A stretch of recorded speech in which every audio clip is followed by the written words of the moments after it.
Donc une fois qu'on a vu ce PAC, ce plan d'action commercial, on va déterminer aussi les objectifs dans ce plan d'action commercial. Bien évidemment, vous avez compris, le but c'est d'aller proposer notre produit, nos services sur le marché en question.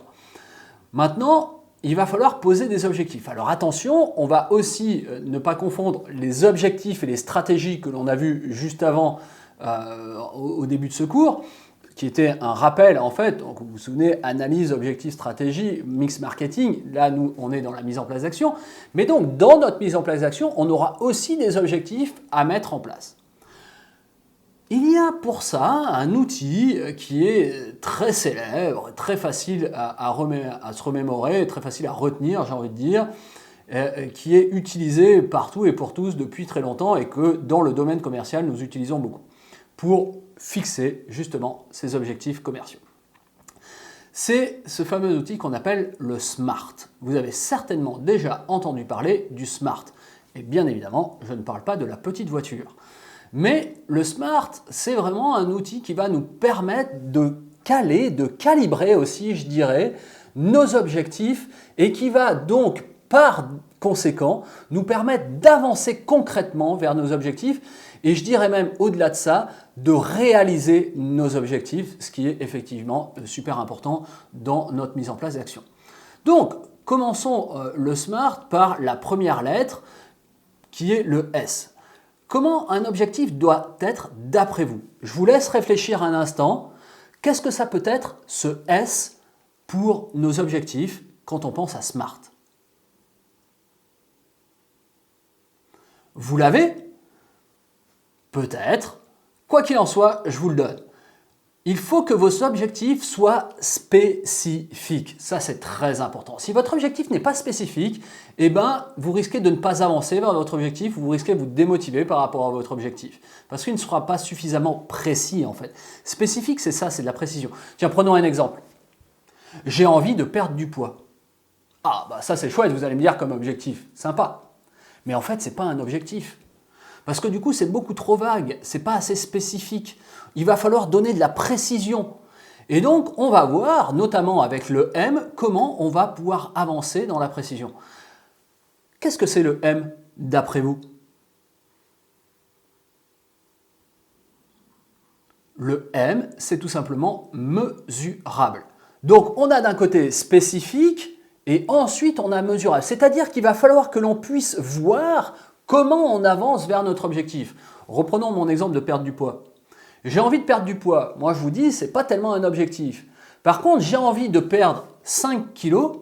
Ah, là déjà, c'est un peu plus précis. Et puis, au moins, quand j'en aurai perdu 2, eh ben, je saurai que je suis dans le bon sens. Donc, que j'avance vers mon objectif qui est de perdre 5 kilos. Donc, il faut que ça soit spécifique, il faut aussi que ça soit mesurable. Mais pas seulement. Il y a notre A. À votre avis, qu'est-ce que c'est le A? Alors, je vous laisse réfléchir encore une fois, mais vous allez voir que plusieurs réponses sont possibles. Le A dans la méthode SMART, c'est celui qu'on va appeler atteignable. Donc, il me faut un objectif spécifique, mesurable, mais aussi atteignable. Et moi, très sincèrement, je vous avoue que je ne mets pas atteignable derrière ce A. Je mets un autre terme différent. Je mets le terme d'ambitieux. Je vais vous expliquer pourquoi. Parce que si votre objectif n'est pas suffisamment ambitieux, eh ben du coup, vous ne serez pas motivé pour aller le chercher. Vous ne donnerez pas tout ce que vous pouvez pour l'atteindre parce que peut-être que ça sera trop facile pour vous. Et vous allez vous démotiver. Donc, on va essayer non seulement de faire que notre objectif soit atteignable d'un côté. Alors, par exemple, moi je disais, je veux perdre 5 kilos. Bon, bah, si je fais 75 kilos et que je veux en perdre 5, ça me paraît tout à fait raisonnable. Donc, du coup, c'est OK. Et c'est très important que ça soit OK. Mais il faut aussi que ça soit suffisamment ambitieux. Parce que si ce n'est pas ambitieux, encore une fois, vous n'allez pas y aller. Prenons un autre exemple. J'ai envie de battre dans un an Usain Bolt au 100 mètres. Ah, c'est spécifique, c'est peut-être mesurable parce que je vais avoir un temps déterminé. Usain Bolt, il est en moins de 10 secondes, 9, je ne sais plus combien exactement, vous le saurez pour moi. Mais est-ce que c'est atteignable?